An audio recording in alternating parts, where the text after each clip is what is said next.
Hello વિદ્યાર્થી મિત્રો, નમસ્કાર. હું છું પરમાર સુભાષ. બ્રિલિયન્ટ એકેડેમીની અંદર આપ સર્વ વિદ્યાર્થી મિત્રોનું હાર્દિક સ્વાગત છે. આજે વિદ્યાર્થી મિત્રો આપણે એસપીસીસી ના દરેક વિષયના ગુણભાર જોવાના છે અને કયા ગુણભાર દ્વારા કયા ચેપ્ટરને સૌથી વધુ ગુણભાર છે અને કેટલા ચેપ્ટર આપણે પરીક્ષાની અંદર સૌથી વધુ મહેનત સારી કરીએ એ રીતે માર્ક્સની અંદર આપણે ગ્રોથ વધી શકે. ચાલો વિદ્યાર્થી મિત્રો આપણે ગુણભાર દેખીએ. એસપીસીસી પ્રકરણ પ્રમાણે ગુણભાર છે જનરલ વિકલ્પ વિના અને જનરલ વિકલ્પ સાથે કયા આપણે ચેપ્ટર કરવાથી આપણી પરીક્ષાની અંદર માર્ક્સની અંદર વધારો થાય. તો ચેપ્ટર 1 બેંકને લગતા પત્રવ્યવહારો છે. જો જનરલ વિકલ્પ વિના, જો જનરલ વિકલ્પ નથી આપતા પહેલા તો એ 6 ગુણનું પૂછાતું હતું. હવે કેટલા ગુણનું પૂછાય છે? તો 8 ગુણનું પૂછાય છે. હવે કેટલા ગુણનું પૂછાય છે? 8 ગુણનું ચેપ્ટર આ પૂછાય છે. ત્યાર પછી સરકારી વિભાગો અને જાહેર ઉપયોગી સેવાઓ તથા સ્થાનિક સંસ્થાઓ સાથેના પત્રવ્યવહાર ચેપ્ટર 2 છે. આ ચેપ્ટર 2 જનરલ વિકલ્પ પહેલા નતા આપતા, એ પહેલા એ 8 ગુણનું પૂછાતું હતું. હવે આ 13 ગુણનું ચેપ્ટર પૂછાય છે. એટલે આપણા માટે મોસ્ટ ઇમ્પોર્ટન્ટ ચેપ્ટર ગણી શકાય, બીજું ચેપ્ટર. ત્યાર પછી ત્રીજા નંબરનું ચેપ્ટર છે આંતર વિભાગીય અને કર્મચારી વિષય પત્રવ્યવહાર. જનરલ વિકલ્પ વિના એટલે કે પહેલા જે જનરલ વિકલ્પ આપતા નથી તો 8 ગુણનું પૂછાતું હતું. હવે જનરલ વિકલ્પ આપે છે એટલે કે કેટલા ગુણનું પૂછાય છે? 13 ગુણનું પૂછાય છે. ચેપ્ટર 4 વિમાન સેવા અંગેના પત્રો, તો એ 6 ગુણનું પૂછાતું હતું. હવે એ કેટલા ગુણનું પૂછાય છે? તો 7 ગુણનું પૂછાય છે. પાંચમા નંબરનું ચેપ્ટર ઈ કોમ્યુનિકેશન. ઈ કોમ્યુનિકેશન હવે ફક્ત ને ફક્ત 6 ગુણનું પૂછાય છે અને જનરલ વિકલ્પ સાથે પણ 6 ગુણનું પૂછાય છે. રજૂઆતનું પ્રેઝન્ટેશન છે એ પણ 6 ગુણનું પૂછાય છે જનરલ વિકલ્પ વિના અને જનરલ વિકલ્પ સાથે 7 ગુણનું પૂછાય છે. હવે આપણે આ વિભાગ 1 ની વાત કરી. આ વિભાગ 1 હતો. આ વિભાગ 2 ના અંદર આપણે જોઈએ તો કયા ચેપ્ટર કરવાથી આપણે સૌથી વધુ માર્ક્સ મેળવી શકીએ? તો પહેલું ચેપ્ટર છે શેર બહાર પાડવા. એ જનરલ વિકલ્પ વિના પહેલા 11 ગુણનું પૂછાતું, હવે એની અંદર વધારો થયો છે, એ 15 ગુણનું પૂછાય છે. શેર ફેરબદલી અને શેરનું કાયદાકીય હસ્તાંતરણ ચેપ્ટર 2 શેર ફેરબદલી અને શેરનું કાયદાકીય હસ્તાંતરણ એ પહેલા 8 ગુણનું પૂછાતું, હવે એ 10 ગુણનું પૂછાય છે. ચેપ્ટર 3 ડિબેન્ચર પહેલા 6 ગુણનું પૂછાતું હતું, હવે એ 8 ગુણનું પૂછાય છે. ચેપ્ટર 4 સભ્યપદ પહેલા એ 7 ગુણનું પૂછાતું હતું જનરલ વિકલ્પ વિના, હવે જનરલ વિકલ્પ આપે છે એટલે કે 11 ગુણનું પૂછાય છે. ચેપ્ટર 5 કંપનીના સંચાલક એ 11 ગુણનું પૂછાય છે જનરલ વિકલ્પ વિના અને જનરલ વિકલ્પ આપે એટલે 12 ગુણનું પૂછાય છે. 6 કંપની સભાઓ, તો કંપની સભા એ 10 ગુણનું પૂછાતું જનરલ વિકલ્પ વિના અને જનરલ વિકલ્પ આપે છે એટલે કે 12 ગુણનું પૂછાય છે. 7મું ચેપ્ટર છે કંપનીનું વિસર્જન. તો 7મા ચેપ્ટરની અંદર કંપની જે જનરલ વિકલ્પ આપે છે તો એ 8 ગુણનું પૂછાય છે. તો વિદ્યાર્થી મિત્રો આપણે કયા ચેપ્ટર કરવાના જોઈએ? તો ભાગ 1 ની અંદર બીજું અને ત્રીજું ચેપ્ટર આપણે કરીએ એટલે 26 ગુણનું થાય છે. વિભાગ 1 ની અંદર બીજું અને ત્રીજું ચેપ્ટર આપણે એકદમ ક્લિયર કરી નાખીએ એટલે 26 ગુણનું ચેપ્ટર થાય છે. બે ચેપ્ટર થી કેટલા ગુણના થાય છે? 26 ગુણના થાય છે. અને વિભાગ 2 ની અંદર આપણે 5 ચેપ્ટર કરવા પડે. 7માંથી 5 ચેપ્ટર એવા છે કે જે સૌથી વધુ ગુણભાર ધરાવે છે. તો પહેલું ચેપ્ટર છે સૌથી વધુ, તમે જુઓ 15 ગુણ પર વધારે ભાર નાખવું પડે પહેલું ચેપ્ટર. ત્યાર પછી 5મું ચેપ્ટર તમે જુઓ, 5મું અને 6મું ચેપ્ટર છે. આ 5મું અને 6મું ચેપ્ટર સૌથી વધુ ગુણભાર ધરાવે છે. 12 ગુણના છે. પહેલું ચેપ્ટર 15 ગુણનું છે. એટલે આપણે દેખીએ છીએ કે આ સૌથી વધુ ગુણભાર ધરાવે છે. કુલ આપણા ચેપ્ટર છે 7 ચેપ્ટર છે. 13માંથી તમારે ફક્ત ને ફક્ત 7 ચેપ્ટર કરવાના છે. એ 7 ચેપ્ટર એ 86 ગુણના પૂછાય છે. કેટલા ગુણનું છે? 86 ગુણનું છે. તો તમારે 100 ગુણમાંથી 86 ગુણ તો ખાલી 7 ચેપ્ટરના જ પૂછાય છે. તો વિદ્યાર્થી મિત્રો આ પ્રમાણે આપણે તૈયારી કરાય. જો વિડીયો તમને સારો લાગે તો લાઈક કરજો, શેર કરજો અને સબસ્ક્રાઇબ કરવાનું ભૂલતા નહીં. જય હિન્દ, જય ભારત. સોલ્યુશન કરવાનું છે। એની અંદર વિભાગ એ કે જે તમારા 20 ગુણ અહીંયાથી ફાઇનલ થઈ જાય છે। અહીંયા આપણે આજે એસપીસીસી ના ગાલા એસાઇનમેન્ટ પેપર 1 ના આપણે વિભાગ એ નું આપણે સોલ્યુશન કરવાનું છે। ચાલો વિદ્યાર્થી મિત્રો આપણે વિભાગ એ ની આપણે સોલ્યુશન કરીએ। વિભાગ એ ના આપણે પ્રશ્નો જોવાના છે। વિષય છે એસપીસીસી, વિષય એસપીસીસી। પહેલો પ્રશ્ન તમારી સમક્ષ બેંકમાં લોકરની સુવિધા મેળવવા અંગે, બેંકમાં લોકરની સુવિધા મેળવવા અંગે લખાતા પત્રને કેવા પ્રકારનો પત્ર કહી શકાય? કેવા પ્રકારનો પત્ર કહી શકાય?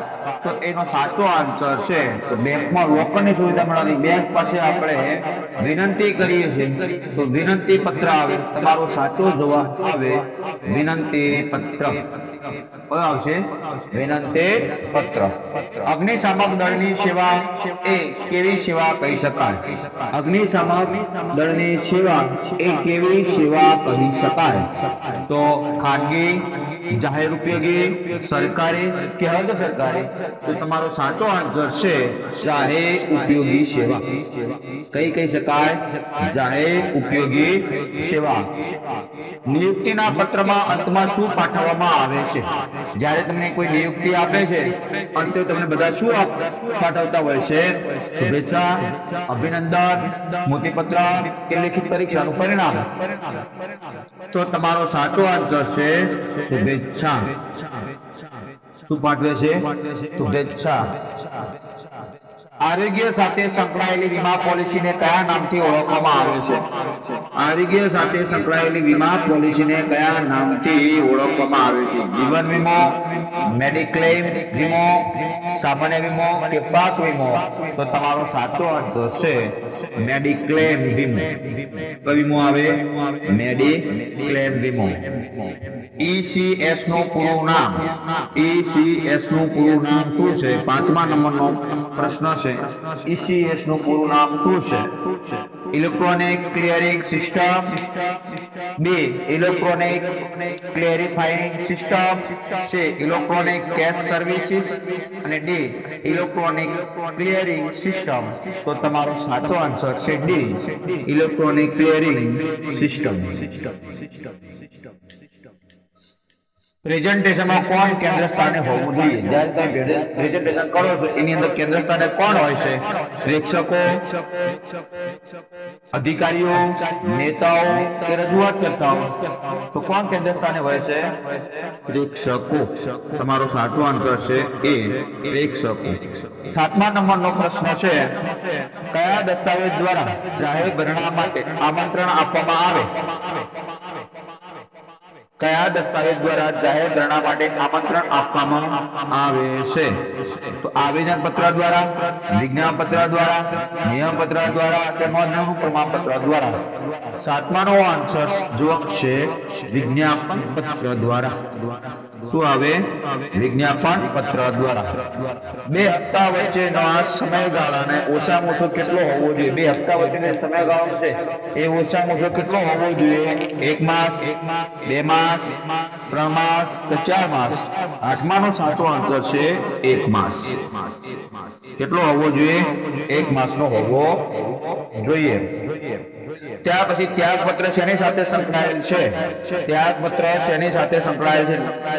ક્વેશ્ચન 9 ત્યાગપત્ર શેની સાથે સંકળાયેલ છે? વિશેષ વ્યક્તિ સાથે, સ્થાનિક સ્થાપકોના રાજીનામા સાથે, હકના શેર સાથે, અરજીના નાણાં પરત કરવા? કયા બાબત? તો તમારો સાચો આન્સર છે ઓપ્શન છે હકના શેર માટે। શેના માટે? હકના શેર માટે। 10મા નંબરનો પ્રશ્ન છે શેર બજાર। શેર બજાર શું છે? સટોડિયાનું બજાર છે, દેશના વિકાસની પાયાશીશી છે, રોકડ બજાર છે કે માલ સામાનનું બજાર છે? 10મા નંબરના પ્રશ્નનો સાચો જવાબ છે ઓપ્શન બી દેશના વિકાસની પાયાશીશી છે। દેશના વિકાસની શું છે? પાયાશીશી ત્યાર પછી આપણે ઓપ્શન હવે ક્વેશ્ચન 11 ની અંદર જોઈએ તો ક્વેશ્ચન 11 ની અંદર ફરજિયાત ફેરબદલી ડોટ ડોટ ડોટ ફરજિયાત ફેરબદલી એટલે શું? તો સ્ટેમ્પ ડ્યુટી ભરવી પડે છે, સ્ટેમ્પ ડ્યુટી ભરવાની જરૂર નથી, સ્ટેમ્પ ડ્યુટી પાછળ ભરવી પડે છે, સ્ટેમ્પ ડ્યુટી સરકાર માફ કરે છે. તમારો સાચો આન્સર છે B, સ્ટેમ્પ ડ્યુટી ભરવાની જરૂર નથી. ત્યાર પછી ક્વેશ્ચન 12 ડિબેન્ચર ધારક એ કંપનીનો કોણ છે? ક્વેશ્ચન 12 ડિબેન્ચર ધારક એ કંપનીનો કોણ છે? તો ડિબેન્ચર ધારક એ કોણ છે? તો ભાઈ લેણદાર છે, બી દેવાદાર છે, સી દેવાદાર અને લેણદાર છે, ડી શેર ધારક છે. કોણ છે? તો કંપનીનો લેણદાર છે. શું છે? લેણદાર. 13મા નંબરનો પ્રશ્ન છે ડિબેન્ચર એટલે શું? માલિકીની મૂડી, ખુશીની મૂડી, મિલકત કે ખર્ચ? તો તમારો સાચો આન્સર છે ખુશીની મૂડી. શું આવે? ખુશીની મૂડી. સ્વેટ ઇક્વિટી શેર ધારણ કરનારને ખાલી જગ્યા છે સભ્યપદ મળતું નથી, સભ્યપદ મળે છે, સી અંશત સભ્યપદ મળે છે કે સભ્યપદ સ્થગિત થાય છે?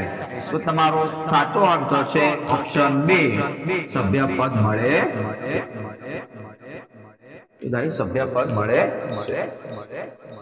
ક્વેશ્ચન 15 જાહેર કંપનીમાં ઓછામાં ઓછા કેટલા સંચાલકો હોવા જોઈએ? જાહેર કંપનીમાં ઓછામાં ઓછા કેટલા સંચાલકો હોવા જોઈએ?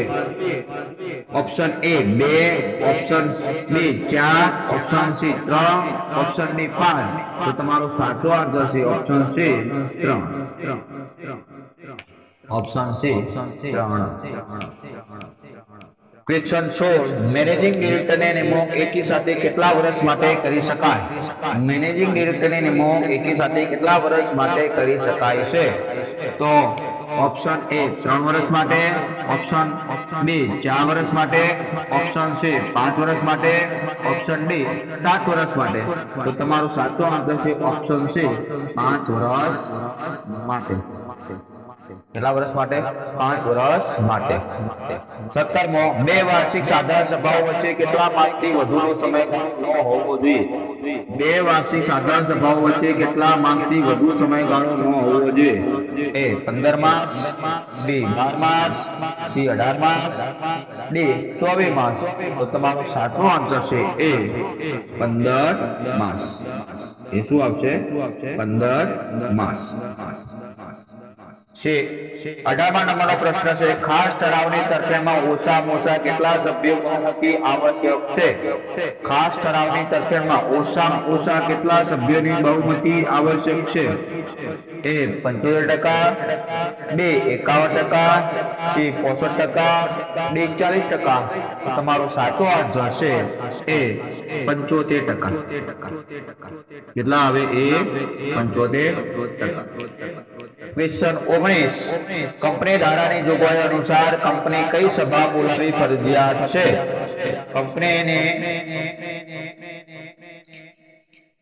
કંપની ધારા પ્રમાણે જોગવાઈ અનુસાર કંપની કઈ સભા બોલાવવી જોઈએ? તો વાર્ષિક સામાન્ય સભા, કાયદેસરની પ્રાથમિક સભા, અસામાન્ય સભા કે સંચાલક મંડળની સભા.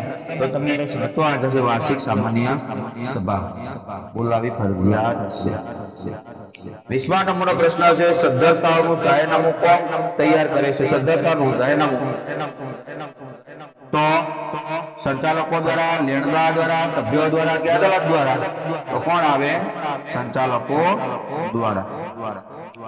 તો વિદ્યાર્થી મિત્રો આ હતા આપણા એસપીસીસી ગાલા એસાઇનમેન્ટ પેપર 1 વિભાગ એ ના પ્રશ્નો. વિદ્યાર્થી મિત્રો જો આ વિડિયો તમને સારો લાગે તો તમારા વિદ્યાર્થી મિત્રો સુધી શેર કરજો, લાઈક કરજો અને તમે જો આ ચેનલની અંદર નવા હોય તો જરૂરથી સબસ્ક્રાઇબ કરજો. જય હિન્દ, જય ભારત, નમો બુદ્ધાય.